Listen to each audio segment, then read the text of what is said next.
Domenica 28 giugno. Sant'Ireneo di Lione, vescovo e martire. È il 179° giorno dall'inizio dell'anno, ne mancano 186 al termine. Il sole sorge alle 5:24 e tramonta alle 21:03. La luna si leva alle 20:30 e tramonta alle 3:25.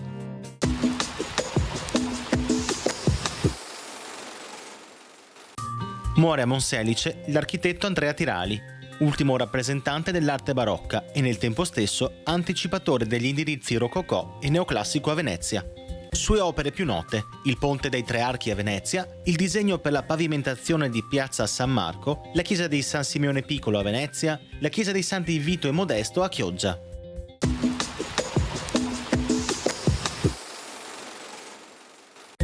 Le previsioni per domani. Al mattino cielo sereno o poco nuvoloso, per transito di nubi medio-alte. Nel pomeriggio tendenza ad aumento della nuvolosità cumuliforme su zone montane, pedemontane e localmente sulle zone centro-occidentali della pianura. Saranno probabili locali rovesci e temporali, specie sui rilievi nel pomeriggio. Temperature pressoché stazionarie o in locale lieve flessione.